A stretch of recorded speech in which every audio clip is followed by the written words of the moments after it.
Assalamualaikum warahmatullahi wabarakatuh. Salam sejahtera untuk kita semua.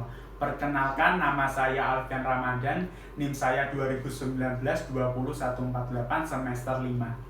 Di sini saya akan mempresentasikan hasil analisis saya mengenai tugas hukum klinis yang diampu oleh Bapak Yusuf Istanto, SHMH. Mengenai apa? Mengenai analisis kasus tindak pidana anak. Yang pertama, nanti saya akan menjelaskan mengenai duduk perkara. Yang kedua, fakta-fakta. Yang ketiga, sistem peradilan anak. Yang keempat, tindakan yang dilakukan ketika menjadi kuasa hukum. Dan yang kelima, langkah hukumnya bagaimana. Part 1, duduk perkara. Andi 13 tahun adalah seorang siswa yang baru duduk di bangku kelas 1 sebuah SMP swasta di Kudus. Andi dilaporkan oleh orang tua Bunga, yaitu sebagai korban, seorang anak berusia 8 tahun yang masih duduk di sekolah dasar, atas dugaan tindak pidana pencabulan menyetubuhi anak di bawah umur sebagaimana diatur dalam pasal 81 ayat 2 Undang-Undang Perlindungan Anak. Berdasarkan pengakuan Bunga, Andi telah menyetubuhi dirinya sebanyak 8 kali. Persetubuhan dilakukan 3 kali di rumah korban, 2 kali di rumah pelaku, dan 3 kali ketika korban dan teman-teman saat bermain petak umpet. Part 2, yaitu fakta-fakta. Dari penjelasan Pak Yusuf kemarin saat melakukan Zoom, kita disuruh tanya jawab dan saya dapat menyimpulkan sebagai berikut. 1. Andi dalam kasus ini sebagai offender, diatur dalam pasal 1 angka 3 Undang-Undang SPPA. Yang kedua, Bunga dalam kasus ini sebagai victim, diatur dalam pasal 1 angka 4 Undang-Undang SPPA. Yang ketiga, dugaan tindak pidana perbuatan cabul menyetubuhi anak di bawah umur sebagaimana diatur dalam pasal 81 ayat 2 Undang-Undang Perlindungan Anak. Yang keempat, Bunga, korban, yaitu seorang anak yang berumur 8 tahun, merupakan tetangga Andi yang berumur 13 tahun. Yang kelima, korban dan tersangka tidak ada dampak psikis.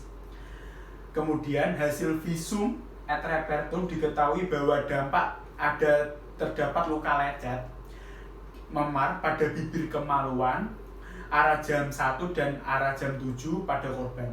Kemudian adanya barang bukti yang disita kepolisian berupa pakaian korban saat kejadian.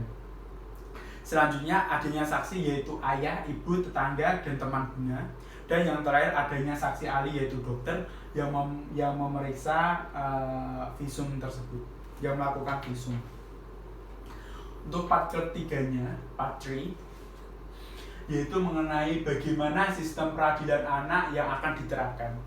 Di sini setelah saya bedah, pada pasal 5, adapun pasal 5 ayat 3 Undang-Undang SPPA dalam sistem peradilan pidana anak sebagaimana dimaksud dalam ayat 2 huruf A dan huruf B, wajib diupayakan diversi apapun bentuknya yang terjadi ketika si korban dan si pelakunya anak-anak, wajib diupayakan diversi. Dalam pasal 6, adapun tujuan diversi sebagaimana ditentukan dalam pasal 6 USPA yaitu 1. Mencapai perdamaian antara korban dan anak. Yang kedua, menyelesaikan perkara anak di luar proses pengadilan. Yang ketiga, menghindarkan anak dari perampasan kemerdekaan. Yang keempat, mendorong masyarakat untuk berpartisipasi. Dan yang terakhir, menanamkan rasa tanggung jawab kepada anak itu sendiri. Part 4, yaitu usaha yang saya lakukan jika diminta menjadi kuasa hukum si Andi ya.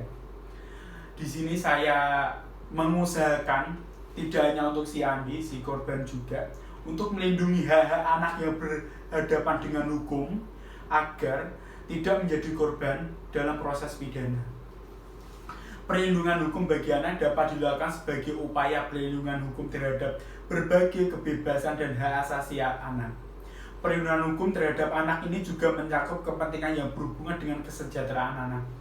Perlindungan anak yang berhadapan dengan hukum merupakan bukan untuk tanggung jawab kita, ini adalah tanggung jawab bersama aparat penegak hukum. Tidak hanya anak sebagai pelaku, namun mencakup juga anak sebagai korban dan saksi.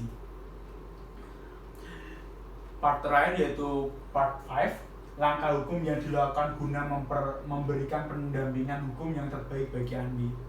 Upaya hukum apa sih yang terbaik buat Andi? Mengingat diversi itu hanya dapat dilaksanakan dalam hal tindak pidana yang dilakukan pada penjelasan pasal 7 ayat 2 Undang-Undang SPPA, yaitu dengan tindak pidana diancam dengan pidana penjara di bawah 7 tahun dan bukan merupakan pengulangan tindak pidana. Dalam kasus tersebut, tersangka diancam pasal 81 ayat 2 Undang-Undang Perlindungan Anak dengan hukuman lebih dari 7.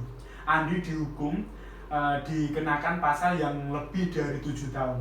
Dengan demikian, berdasarkan uraian di atas, tindak pidana anak yang diancam dengan penjara di atas 7 tahun atau lebih dan merupakan pengulangan tindak pidana, maka perkara anak tersebut tidak dapat diupayakan diversi. Jadi dalam kasus tersebut tidak dapat diupayakan diversi.